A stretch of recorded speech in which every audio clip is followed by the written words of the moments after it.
जी हाँ friends, India में सबसे ज़्यादा यूज़ किया जाने वाला एक्सचेंज वज़ीरेक्स ही हमें हमेशा अच्छी सर्विसेज देता है। लेकिन बहुत लंबे समय से वज़ीरेक्स हमें एक नॉर्मल सी पेमेंट जैसे कि यूपीआई, आईएमपीएस, नेफ्ट, आरटीजीएस ये सारी सर्विसेज भी नहीं दे पा रहा था। और अगर थी तो वो उन सर्विसेज के ऊपर बहुत ज़्यादा अमाउंट लिया जा रहा था। लेकिन अभी आप सभी के लिए एक बहुत ही पॉजिटिव सबसे बड़ा अपडेट आया है। उम्मीद है कि आप सभी को एक शायद मेल भी आ चुका होगा कि आपके जो डिपॉजिट्स हैं वो सबके शुरू हो चुके हैं। डिपॉजिट्स एंड विड्रॉल्स अब बहुत ज़्यादा इजी रहेंगे। सारे के सारे bank transfers NEFT and RTGS के द्वारा होने वाले हैं। लेकिन इसी में कुछ इंपॉर्टेंट चीज़ें जो आपको जाननी ज़रूरी हैं। तो अगर आप भी वज़ीरेक्स यूज़र हैं तो प्लीज़ वीडियो को पूरा देखते रहना। अभी से लाइक कर दो। चैनल पर पहली बार है तो प्लीज़ सब्सक्राइब करके बेल आइकन दबा लीजिए ताकि आप तक आने वाली वीडियोस की नोटिफिकेशन हमेशा पहुंच रहे और ऐसे ही हमारी अपडेट्स जो है सारी की सारी टेलीग्राम के ऊपर आती रहती हैं। वॉल्फ्टेड ऑफिशियल आप सर्च कर सकते हैं। यहाँ पे हम हर एक अपडेट सबसे पहले डालते हैं। इवन इसके लिंक्स भी आपको डिस्क्रिप्शन में मिल जाएंगे ताकि आप कोई भी अपडेट मिस ना करें। अब हम चलते हैं मेन अपडेट के ऊपर। तो आप ये देखोगे कि आपको भी शायद मेल आया होगा। तो आपको यहाँ बता दूं कि इंस्टेंट बैंक ट्रांसफर शुरू कर दिए गए हैं। तो यही सबसे बड़ा प्रॉब्लम था वज़ीरेक्स का। एक्चुअल में हम वज़ीरेक्स के ऊपर ट्रस्ट करते थे कई सालों से, लेकिन वज़ीरेक्स ही हमें ये सर्विस नहीं दे रहा था, जिसकी वजह से जो ट्रस्ट था वो धीरे धीरे खत्म होता जा रहा था। लेकिन अभी वज़ीरेक्स ने समहाउ इंस्टेंट बैंक ट्रांसफर्स फिर से ऑफिशियली लाइव कर दिए हैं। तो आपको ये भी याद होगा कि पहले डिपॉजिट्स चल नहीं रहे थे। डिपॉजिट्स थे तो वो काफ़ी सारी उसमें प्रॉब्लम्स आती थी। इवन उसके ऊपर परसेंटेज के बेसिस पर आपसे डिपॉजिट फ़ी ली जा रही थी। अब यहाँ पे कितनी फीस है और कितनी लिमिट्स है वो भी हम डिस्कस करेंगे। लेकिन उससे पहले आपको बता दूं कि यहाँ पे डायरेक्ट डिपॉजिट आप कर सकते हैं, वो भी नेफ्ट और आरटीजीएस के द्वारा। और ये दोनों जो सिस्टम है ये हमेशा सबसे बेस्ट माने जाते हैं पूरे इंडिया में। अगर हम कोई भी बैंक ट्रांसफ़र करना चाहते हैं तो इन्हीं को यूज़ किया जाता है, क्योंकि इसके ऊपर ट्रस्ट बहुत ज़्यादा रहता है, क्योंकि इसमें सिक्योरिटी बहुत ज़्यादा रहती है और इवन एफिशिएंसी भी काफ़ी ज़्यादा रहती है। तो पहले तो हम मेल से रीड करेंगे, उसके बाद हम एक्चुअल में वज़ीरेक्स के ऊपर चलेंगे कि वहाँ पे क्या दिख रहा है। क्योंकि यहाँ पे ये लिखा हुआ है कि no transaction limit on deposit, यानी कि कोई भी लिमिट नहीं है। डेली डिपॉजिट की भी लिमिट नहीं है। आप जितना मर्जी चाहे उतना ज़्यादा डिपॉजिट कर सकते हैं। जी हाँ, मैं जानता हूँ कि इसका मतलब क्या है। अगर हम बिजनेस पॉइंट ऑफ व्यू से देखें तो वज़ीरेक्स भी चाहता है कि इसके ऊपर ज़्यादा से ज़्यादा डिपॉजिट आए। लेकिन जो गवर्नमेंट है वो नहीं चाहती थी कि इंडियन एक्सचेंजेस के ऊपर या फिर क्रिप्टो करेंसी एक्सचेंजेस के ऊपर किसी भी तरीके के डिपॉजिट्स आए या फिर उनका पैसा एक्सचेंज के ऊपर आया और वही पैसा क्रिप्टो करेंसी में कन्वर्ट करके किसी और कंट्री में चला जाए।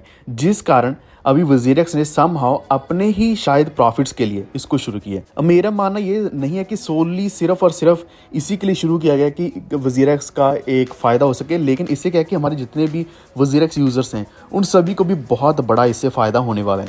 क्योंकि अभी यहाँ पे प्रोसेसिंग टाइम बहुत कम हो जाएगा। नेफ्ट एंड आरटीजीएस कुछ ऐसे मोड्स रहते हैं जिनको अगर हम यूज़ करते हैं तो डिपॉजिट्स बहुत ज़्यादा फास्ट रहते हैं। और एक और बहुत बड़ा इशू था वो था कि ट्रांजैक्शन आईडी को सबमिट करना। अब ट्रांजैक्शन आईडी वाला कोई भी झंझट नहीं रहेगा, सीधा आप डिपॉजिट करो नेफ्ट या फिर आरटीजीएस से। लेकिन यहाँ पे बहुत बड़ी प्रॉब्लम आने वाली है आप सभी के लिए। वो प्रॉब्लम डिस्कस करने से पहले आपको यहाँ पे एक बार मैं वज़ीरेक्स का दिखा दूँ कि यहाँ पे इन्होंने क्या चीज़ दिखाई हुई है। Payment methods, instant bank transfer आप करते हैं तो 10 रुपये लगेंगे।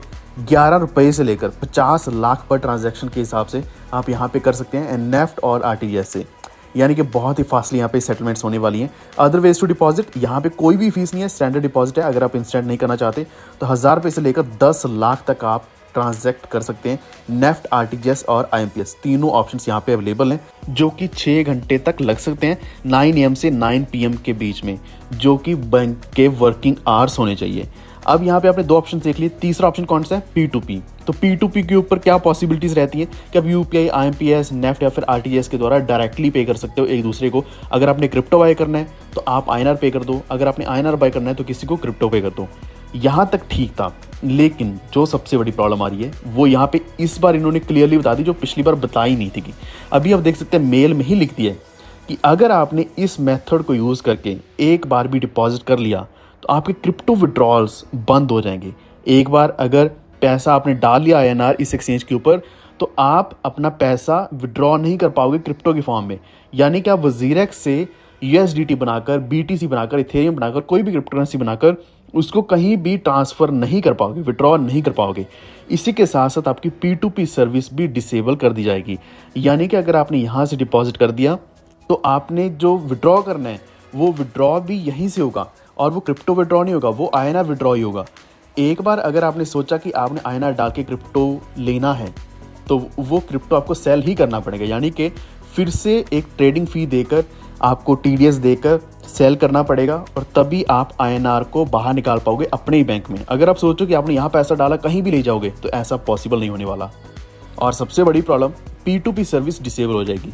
यानी कि अगर आप सोचो कि आपने पैसा यहाँ पे डाल लिया, उसके बाद आप नहीं चाहते कि पता चले कि आपने टीडीएस पे किया और गवर्नमेंट को पता चल जाएगा। आप चाहते हो कि टीडीएस पे ना करना पड़े और आप यहाँ पे कन्वर्ट नहीं करना चाहते आईएनआर में और विड्रॉल नहीं लेना चाहते ताकि गवर्नमेंट ट्रैक ना कर पाए। आप सोच रहे हो कि P2P ज़्यादा बढ़िया मेथड है कि आप डायरेक्टली किसी को अपना क्रिप्टो दे रहे हो और आईएनआर ले रहे हो अपने ही बैंक में, सीधा डायरेक्टली हो रहा है। तो ये P2P इस तरीके से काम नहीं करेगा। तो सीधा सीधा क्या है कि यहाँ पे गवर्नमेंट को और एक्सचेंज को दोनों को फ़ायदा हो रहा है कि अगर आपने आईएनआर डिपॉजिट किया तो आप ट्रेड करोगे, जब भी ट्रेड करोगे ट्रेडिंग फीस वजीरेक्स कमा रहा होगा और टीडीएस जो है वो गवर्नमेंट कमा रही होगी। अगर आपने सेल करना है अगेन ट्रेडिंग फीस और टीडीएस आपको पे करना पड़ेगा, तब आपका आईएनआर बाहर आएगा इसी एक्सचेंज से। लेकिन आप सोचो कि क्रिप्टो विड्रॉल करना है या P2P करना है तो ये डिसेबल हो जाएंगे।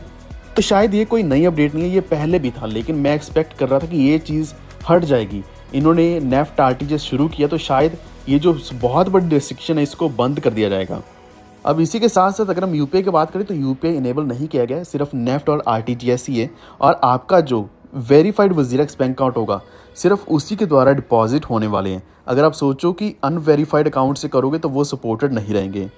तो ये थी कुछ इंपॉर्टेंट चीज़ें जिसकी वजह से आज वजीरेक्स कुछ दे भी रहा है लेकिन उसके ऊपर बहुत बड़ी रेस्ट्रिक्शन भी लगा रहा है। अब मैं बताता हूँ कि क्यों नहीं कोई वजीरेक्स यूज़ करना चाहता। ये शायद ऑलरेडी पता होगा वजीरेक्स के सीईओ को, वजीरेक्स की टीम को, कि अगर आपने डिपॉजिट अलाउ कर ही दिए तो आप चाहते हो कि वहीं पे ट्रेड किया जाए, लेकिन वो ट्रेड के चक्कर में 1% टीडीएस कोई भी पे नहीं करना चाहता।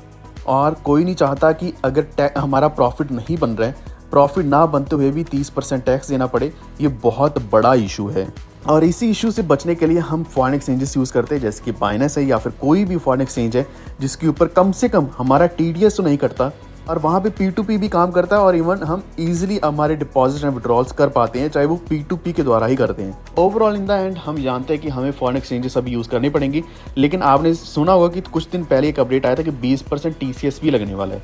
अगर आप सोचो कि आप फॉरेन एक्सचेंजेस के ऊपर आने वाले समय में क्रिप्टो ट्रेड करोगे तो उसके ऊपर भी एक लिमिट लगाई गई है 7 लाख। अगर 7 लाख तक पहुंच जाती है आपकी क्रिप्टो की ट्रेडिंग लिमिट तो उसके बाद आपको 20% TCS भी देना पड़ेगा।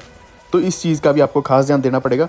तो यहाँ हम देख सकते हैं कि वजीरेक्स ने कुछ दिया और कुछ ले लिया। शायद रिस्ट्रिक्शन ये हटनी चाहिए थी, अभी तक नहीं हटी है। जब तक ये नहीं हटेगी तब तक अभी भी वजीरेक्स कोई भी यूज़ नहीं करेगा और इसके ऊपर जो ट्रेडिंग वॉल्यूम है वो नहीं बढ़ने वाला। तो आज का हमारा ये वीडियो इतना ही, लेकिन अगर आपको ये वीडियो अच्छा लगा है please like and share this video और इसी के साथ हमारे चैनल को सब्सक्राइब करके बेल आइकन दबा लीजिए ताकि आप तक आने वाली वीडियोस के नोटिफिकेशंस हमेशा पहुंचते रहें। ये वीडियो देखने के लिए धन्यवाद।